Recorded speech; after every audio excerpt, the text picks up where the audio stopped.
Aš anksčiau sakydavau, kad įsdama socialinę erdvę aš puikiai supratau, kur aš lendu, kad aš visiems nepatiksiu. Tai šiai dienai galiu pripažinti, kad aš nė velnio nesuvokiau, kur aš lendu.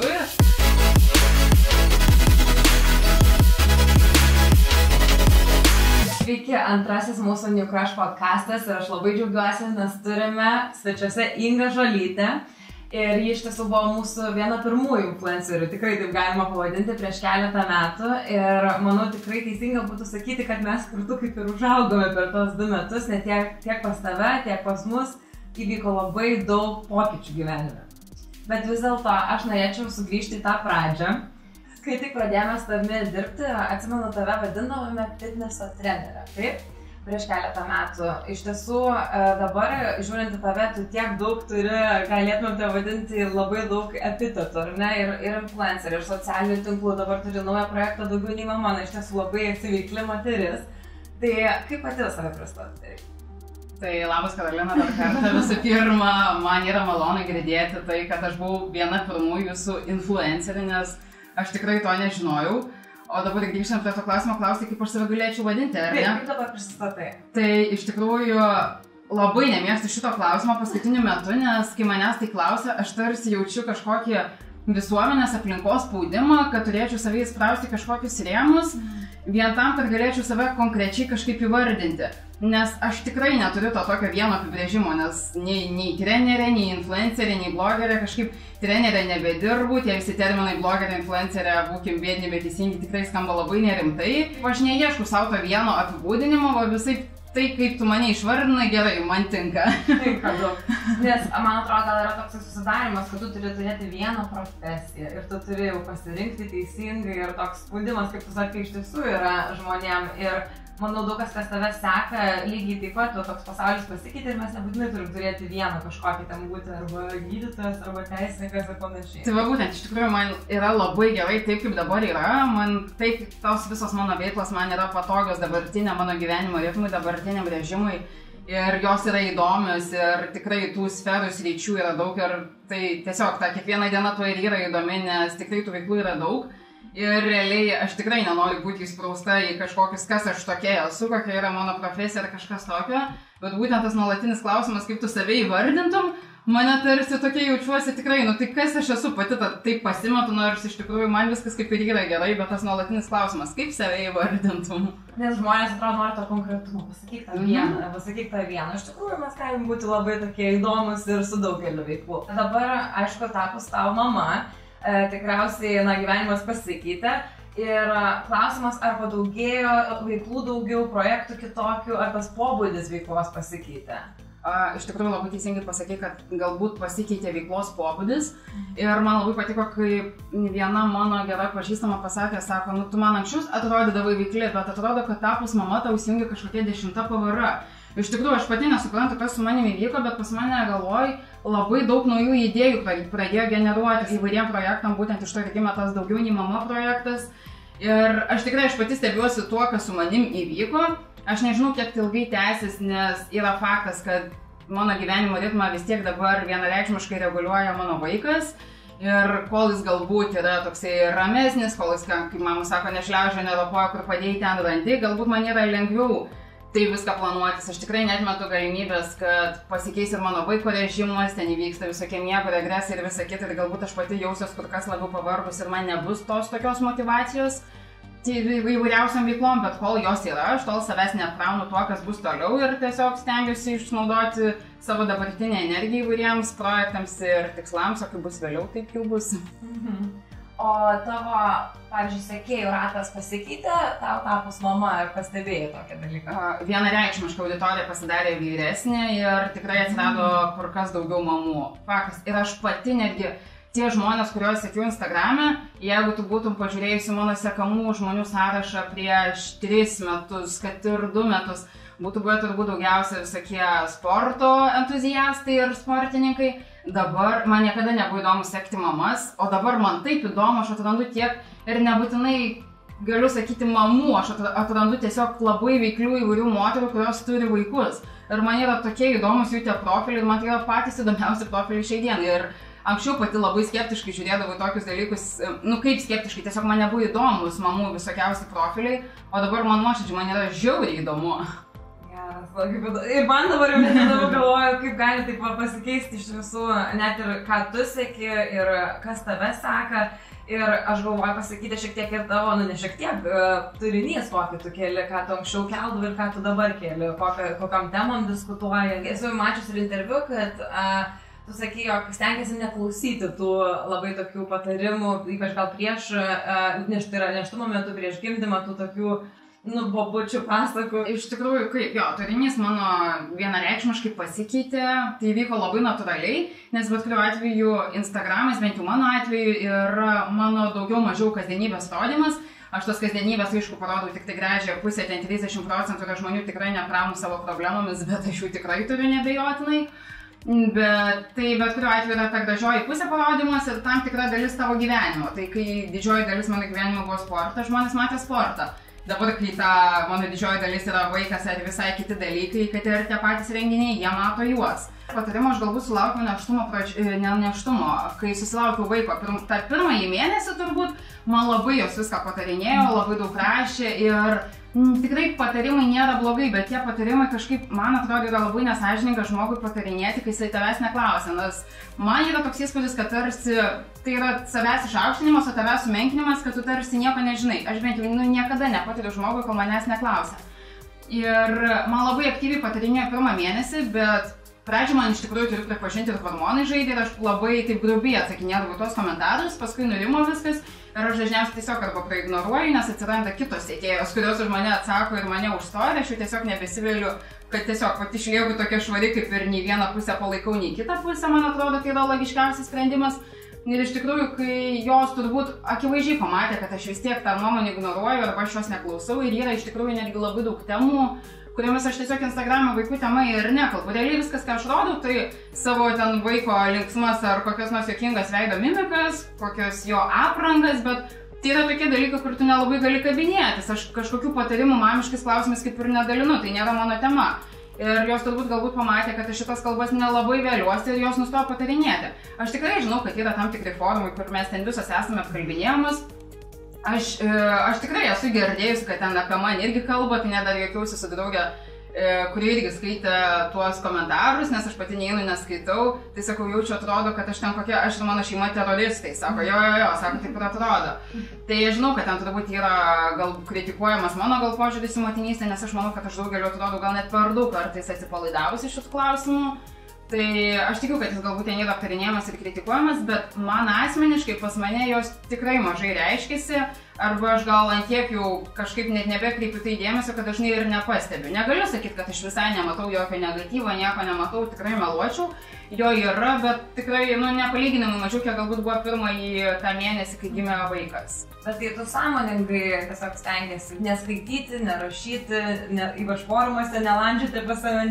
Tikrai sąmoningai, nes turi pripažinti, kad bet kuriuo atveju, kaip ir visi žinom, kad reikia būti savimi, kad reikia nesistengti įtikti kitiem, bet yra visiškai natūralus ir normalus žmogaus noras įtikti visiems. Mes žinom, kad taip nebus, mes suprantam, bet mes visi norim patikti visiems. Ir tiesiog man tai atrodo, kad ėjimas ir skaitimas tų komentarų apie save į forumus yra toksai sadomazochistiškas biškinės, bet kuriuo atveju, kad ir tu supranti, kad tokie žmonės yra svetimi ir taip toliau, bet jeigu tu matai, tau širdies ritmas suintensyvėja. Vis tiek tu matai, kad yra kalbama apie tave, apie tavo šeimą, taip yra. Tai aš tiesiog nenoriu savęs spaudinti ir aš neinu to nematau. O jeigu man kažkas būna tokių žmonių, kurie patys tavo atsiunčia, sako, pažiūrėk, kaip apie tave kalba.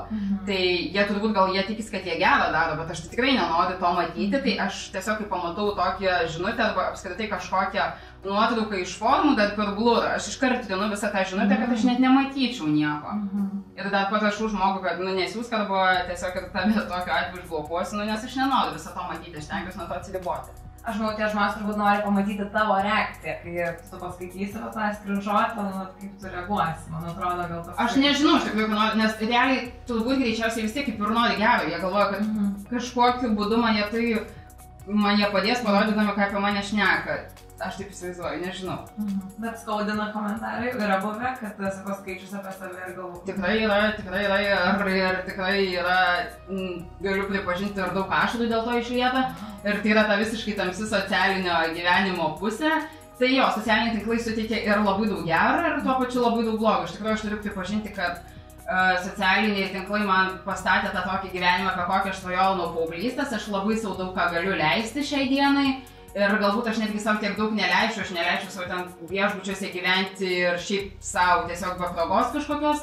Bet kai tau patys galbūt tie ženklai siūlo bendradarbiauti, tai atrodo, kodėlgi ne. Ir man jie tikrai labai daug ką leidžia, bet kaip aš sakau, galbūt daugelį atvejų mums žmonėms žinomiems socialiniuose tinkluose yra lengviau, bet niekas gyvenime, kadangi lengvai nebūna, tai už tai tu sumoki savo nervų sąskaitą. Ir aš net nebejoju, kad aš pasensiu turbūt greičiau negu daugelis, nes tikrai tai nervų kainuoja daug. Būna taip, kad tu ignoruoji mėnesį, 2, 3, 4 ir po 4 mėnesių tu vis tiek pratrūksti. Tu žmogus nesikempinė, kur sugeri viską lengvai ir tiek. Tai tu geri savį ir vieną dieną tu pratrūksti.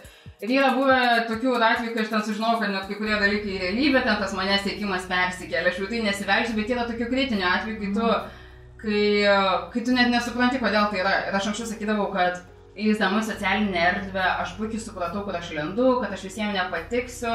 Tai šiai dienai galiu pripažinti, kad aš nemelio nesuvokiau, kur aš lendu, nes aš tikrai nesitikėjau, kad visą tai iki to gali išaugti, kad galiu būti tiek atpažįstama ir kad žmonės tikrai yra tokie pikti. Nes į tave žiūrint, žinai, tu visą laiką taip atrodai, gal tokį įspūdį, toks yra sudarytas įspūdis socialiniuose tinkluose, tokia stipri, visą laiką savim pasitikinti savo. Atrodo, ne tik, kad nebūna blogų dienų, bet atrodo, kad tu viską gali susidoroti ir tavo, ta prasme, tie komentarai nežeidžia ir, žinai. Iš tikrųjų, daugeliu atrodo, kad aš esu labai stipri ir aš irgi visą laiką maniau, kad aš esu labai stipri ir aš manau, kad aš esu pakankamai turbūt stipri palyginus su daugeliu. Bet būtent socialinė erdvė parodė ir mane pačią nustebino, nes aš supratau, kad aš tikrai nesu tokia stipri, kokia visą laiką maniau esanti. Ir dar norėčiau sugrįžti į pradžią. Man labai įdomu, kai tu man parašei, kad prieš porą metų, kad daug kas nežino, net tekę yra plauti ir klozetus. Tai man labai įdomu sužinoti, kaip papasakoti truputėlį apie tą pačią pradžią. Apskritai, tarkim, mano veiklos, ką aš veikiau iki socialinių tinklų ir kuo aš dirbau, tai dėl su mama kalbėjau, man atrodo, mano pirmi pinigai uždirbti iš svetimų žmonių buvo, gal kai man buvo 10 metų, aš užveisiau akvariume gupijas ir kaip tik tada, kai man buvo 10 metų ir 11 nupirko man pirmąjį tą telefoną kompiuterį ir atsirado gal skelbimų kažkokie pirmieji portalai, aš įdėjau skelbimą, kad tas gupijas pardavinėju, atsirado kažkoks vyras, kuris iš manęs norėjo tą žuvytės nupirkti ir aš mamai sakau, tiesiog, kad jau mamai pareiškiau, mama, aš einu žuvų parduoti. Mama tada tokia susigaudė, sako, Jėzu, tau tik 10 metų kartu eini, kartu su manim nuėjo ir sako, aš buvau apšalusi, kai išlipo iš mašinos kostiumuotas vyras, tvarkingas, tu jam padavė tas gupijas, pasiėmė tos pinigėlius. Čia buvo turbūt pirmie pinigai, paskui aš kaip ir, gal, tikrai žinai, kaip jaunimas visokius lankstinukus dalindavo, taip toliau, aš irgi šitą užsiminėjau, kai man buvo gal 14-15 metų, aš dabar kaip pagalvoju, Jėzus ir mano mama. Jinai niekada manęs nevaržė, jinai mane visada palaikė, nes mes buvom susitarusios, kad mama, arba tu manimi pasitikėsi ir man daug ką leisi, arba aš vis tiek tai darysiu, bet kaip ir mano draugai tiesiog tau meluosiu, nes tai buvo. Ir dėl to mano mama bijodavo, bet jinai mane išleisdavo, tai naktim dalindavau ten visokių naktinių klubų lankstinukus ir taip toliau, kai man buvo sakau gal 14-15. Paskui, kai buvau pirmame kurse, dirbau vienoje pizzerijoje Vilniuje. Ir aš tada jau dirbau su tą mintim, kad turiu užsidirbti pinigų savo pirmom fitneso varžybom. Tai aš dirbau pizzerijoje ir ruošiaus varžybom. Aplink vien būdavo pizzas susivalgydavo, bet man tiek buvo ta didelė motivacija, kad aš nevalgiau tų pizzų. Ir vėliau, bet aš buvau siaubingai bloga padavėja, siaubingai. Ir ten ant tokio lygio, kad į tą pizzeriją niekas realiai nenori įdirbti, ten visuomet trūksta darbuotojų. Man direktorė buvo pasakiusi, Inga, tu tikrai pagalvok, ar tau šitas darbas. Ir paskui juokinga, nes po 3 metų ta direktorė atėjo pas mane sportuoti. Ir tai jo, čia sakau toksai. Ir paskui buvo vasara, po pirmų varžybų mes su draugė nusprendėm, kad reikia važiuoti į Londoną užsidirbti pinigų. Ir mes iškeliavom 2 mėnesiam į Londoną ir kol mes ieškojom darbo, tai jo, buvo 1 ar 2 dienas, kai mes dirbom kambariniam. Paskui 1 diena buvo, kai mes dirbom golfo stadione, kur visokie turčiai žiūrėjo varžybas, o aš valiau klozetus. Jo, tai buvo man regis 1 ar 2 dienos, kai aš juos valiau, bet taip aš valiau tos klozetus. Ir vėliau mes įsidarbinom dirbti padavėjomis ir tuomet aš jau ten pradirbau Apie pusantro mėnesio padavėja, mėnesį pradirbau padavėją ir vėlgi aš buvau tokia prasta padavėja, kad ir iš ten mane išmetė ir sakė, Inga buvo hausterė, kur sako, hello, follow me. Tai aš jau tada pradėjau sakyti, follow me. Tu įsitikinai, kad padavėjos darbas ne tau, nei Londone. Visiškai ne man. Ir aš tada jau grįžau po Londono, susitaupęs pinigėlių antrom savo fitneso varžybom.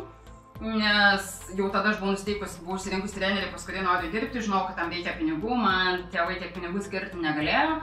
Todėl aš važiavau į Londoną, iš tikrųjų ten pakankamai sėkmingai pasisekė, parsivežiau pinigų savo antrom fitneso varžybom ir pinigų seminaram, kuriuos norėjau praeiti tam, kad įgaučiau trenerio licenciją. Ir tuomet jau po Londono jau prasidėjo tas toksai mano lipimas, kaip sakykime, karjeros laiptais ir aukštyn, nes tada išsilaikiau licenciją, pradėjau dirbti trenerę, tada jau tie pinigėliai šiek tiek lengviau atėjo ir taip palaipsniui tai virto tiesiog į darbą socialinėje erdvėje. O kodėl fitnesas, kodėl būtent susidomėjai šitą sporto šaką? Čia buvo mano vienos iš mokyklos laikų geriausios draugės įtaka, nes jinai labai irgi ankstyvame amžiuje pradėjo sportuoti ir yra natūralu, kaip sako, su kuo sutapsi, tuo patapsi.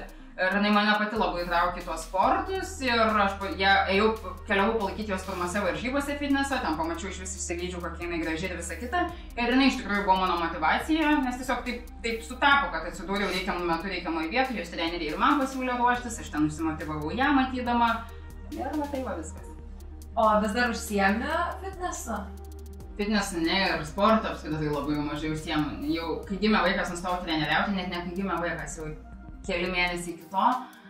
Ir norėčiau iš tikrųjų daugiau šią dieną užsiimti sportu ir negaliu sakyti, kad nėra laiko, tiesiog tai yra vienareikšmiškai prioritetų klausimas. Ir aš tiesiog turiu įdomesnių veiklų, projektų ir kažkaip man tas sportas nekeliavo į antrą planą. Ir be to anksčiau tas sportas būdavo motyvacija, nes norėdavau gerai atrodyti.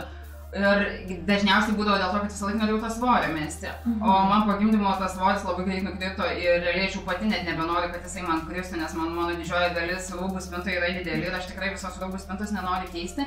Ir jis man toliau krenta. Tai kaip man, kadangi dažniausiai tas tikslas būdavo lieknėjimo tikslas, man dėl jo kaip ir nebėra tos prasmės į tą sporto salę eiti, bet vis dėlto aš turiu pripažinti, kad sportas tikrai, ypač nėštumo metu, jis taip pagerina mano savijautą, aš niekada nesiskundžiau nugaros skausmais kaip dauguma. Ir aš suvokiu, kad ačiū Dievui, kad aš sportavau, nes aš viską pernešiau tikrai lengviau ir aš labai noriu dabar dažniau sportuoti. Bet tiesiog yra svarbesnių reikalų ir va dabar su vyru sakėm, pabaigsim įsirenginėti butą ir jau tada eisim tikrai abu į sporto salę. Nu tai tikiuosi, kad tikrai dažniau pradėsim eiti. O minėjai, kad buvo pirma motivacija tokia numesti svorį, pradėjai sportuoti, tai buvai tokį turėjai nepasitikėjimą savim, šiek tiek dėl svorio kažkoks kaip ir kompleksas buvo, ar tiesiog? Aš nežinau, iš tikrųjų, bent jau paauglystėje aš to niekada nebuvau, aš kažkokia labai stora, aš tiesiog buvau tokia standartinė, galbūt į stambesnę šiek tiek pusę, bet kaip visos merginos visą laiką turim ką tobulinti, visą laiką nori mesti, tai ir pas mane buvo tas toksai labai standartinis, natūralus noras, ypač kai mačiau savo draugę, kuri buvo labai fit, tai ir man norėjusi ją lygiuotis. Ir kaip tarp fitneso, tarp visų šitų dalykų atsirado tavo gyvenimo socialiniai tinklai ir kada supratai, kad kažkas čia gali būti iš jų? Socialiniai tinklai atsirado realiai tada, kai aš pradėjau ruoštis pačiom pirmom savo varžybom. Ir tuo metu aš buvau pirmame kurse ir mano dar išmanusis telefonas nebuvo pakankamai išmanus, kad jį galima būtų parsisiųsti Instagram aplikaciją, bet mano grupiokai turėjo geresnis telefonas ir aš iš jų telefonų visuomet įsijungdavau tą Instagramą, skrolindavau, tiesiog žavėdavau su tomis gražiomis nuotraukomis. Man gražu yra ta estetika Instagram'e, mane tai įkvėpė, man patiko ir aš sakydavau, aš irgi, kai nusipirksiu telefoną, būtinai jau pirmų taikymų tą Instagram'ą parsisiųsiu. Ir aš taip ir padariau, nusipirkau tą telefoną, parsisiunčiau, bet aš iš karto žinojau, kad kiti, kaip sako, man čia tie siekiai savaime užaugo, aš to nesiekiau, taip toliau, aš turiu pripažinti, kad aš to siekiau. Aš norėjau daug tų siekėjų, bet prieš daugiau nei 5 metus tokio termino kaip influenceris ar kažkas panašus ir uždarbis iš socialinių tinklų nebuvo.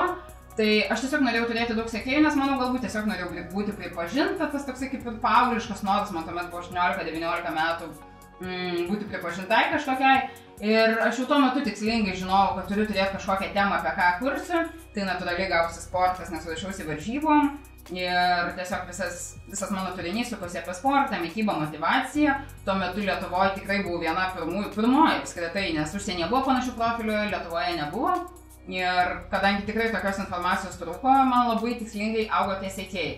Jeigu šiai dienai aš apie tą patį pradėčiau kalbėti, niekam nebūtų įdomu, yra tiek ir tiek tų su sportu susijusių profilių ir sunkiai daugumai sekasi. Nebent kas pradėjo iš anksčiau, tie šiai dienai dar yra įdomesni. O kada pirmieji brandai pradėjo tau siūlyti bendradarbiauti ir kada supratai, kad galbūt kažkada tai vis dėlto galės būti ir tavo pragyvenimo šaltinis?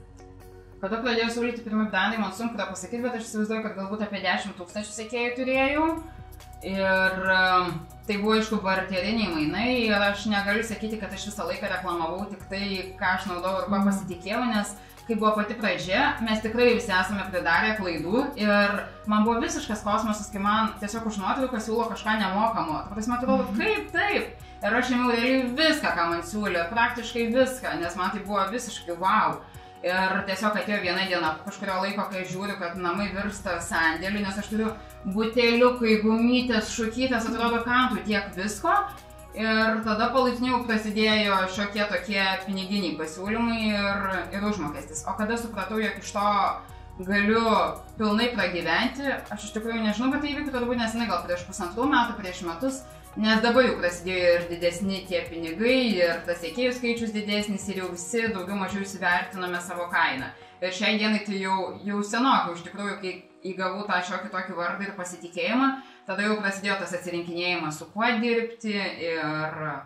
Tai šiai dienai tu gali sau leisti pasirinkti, su kuo dirbti ir atsirinki, žodžiu. Tikrai galiu, ta prasme pati jau turiu tuos ištikimiausius prekinius ženklus, su kuriais dažnai bendradarbiavom ir yra natūralu, kad kai tu jau sutinki su vienu dirbti, jie negali tarpusavį pjautis, negali reklamuoti visų ten ženklų. Tai aš manau, kad daugelis žmonių, ypatingai jaunų žmonių, nori tapti tais influenceriais ir manau, ir tu pastebi, kad daugelis socialiniuose tinkluose jau yra, tiesiog tokia siekiamybė, anksčiau net gal nebūdavo to, bet jie jau turi ką lygiuotis, pavyzdžiui, kaip į tave, ar ne? Kokius patarimus galėtum duoti jaunom merginom, kurios labai svajoja tapti influenceriam ir iš to išgyventi? Čia iš tikrųjų labai juokingai skamba, ar nenori tapti influenceriu, visi iš to juokiasi, bet turim pripažinti, kad vis tiek visi nori jais būti. Tikrai visi nori gauti ten nemokamų daiktų ir dar iš to užsidirbti, visi nori nemokamų kelionių ir nemokamų paslaugų ir taip toliau, ir dar už tai gauti pinigus. Bet kaip tapti influenceriu, iš tikrųjų, tai net ir nežinau ką pasakyti, nes kaip ir sakau, aš pati influencerę tapti neketinau, tiesiog norėjau daug tų sekėjų, tai galbūt yra šiek tiek skirtingi dalykai. Ir anksčiau buvau kalbėjusi su viena drauge, kad realiai ta influencerių era, tie, kas norėjo tapti, kas dabar nori tapti, jie turbūt jau šiek tiek pavėlavo į tą traukinį, ar ne, nes dauguma mūsų yra jau iš seniau ir ta auditorija auginė iš seniau. Realiai, jeigu pagalvoji, tarkim, dabar aš turiu beveik 90 000 sekėjų Instagram, atrodo didelis skaičius. Bet kai tu pagalvoji, kad prie to skaičius buvo dirbta 5,5 metų, tai aš manau, kad irgi visi, kurie tiek dirbtų, jie irgi, dauguma turbūt, jeigu sistemingai keltų turinį, jie irgi tiek užsiaugintų, tiesiog jie pradėjo kur kas vėliau, aš pradėjau anksčiau. Bet yra tų tokių šimtinių atvejų, kaip tas pats Naglimantas Naglis, kurį mes visi žinom, kaip žmogus, iš viso, va čia tai yra pavyzdys, nes jisai per 5 mėnesius užsiaugino didesnį auditoriją negu aš per 5 metus. Tai čia būtų tas sėkmingesnis atvejis, tai reiškia, kad turbūt įmanoma jo tapti ir ką darė Naglis, jis buvo savimi ir jis buvo originalus. Tai pirmiausia, ką reikia daryti, tai tiesiog žinoti, kodėl tu kuri tą turinį, koks yra tavo tikslas. Nes Naglimantas tai akivaizdžiai norėjo tiesiog būti galbūt tas toksai žmogus, kuris pralinksmina, praskaidrina kažkam dieną. Aš norėjau būti ta, kuri įkvepia, motyvuoja sporto tematiką. Šiai dienai aš irgi vėlgi keliu tą tokį pozityvesnį turinį, norėdama įkvėpti šiuo atveju, kad galbūt motinystė neprivalo tavęs varžyti ir taip toliau. Tai turbūt pirmiausia, nekalbant apie kažkokius postų skaičius ir taip toliau, tu turi atsakyti savo klausimą, kodėl tu darai tai ir kodėl žmonės turėtų tave sekti. Ir kai atrasi tą savo nišą, kuo tu gali būti naudingas ir įdomus, tai dažniausiai tie sekėjai savaime kyla ir jie tampa tavo tais lojaliais sekėjais, neieškodami už tave geresnių. Ačiū labai tau už pokalbį, labai džiaugiamės dar tiem žmonėm, kurie nežino galbūt tavęs, kur jie galėtų rasti Instagram'e ir Facebook'e. Visur, kur vesi Inga Žolytė, visose tose platformose, tai greičiausiai rasi. Ačiū tau labai. Ačiū labai. Never let them tell you you can't do it. Hard times, but you're gonna get through it. I promise you, cause I've been there. Got up and I put my mind to it. They told me no, but I told them yes. And I used to feel all alone, so depressed. But I fought back, now I smile again. If I ever fail, I'ma just try again.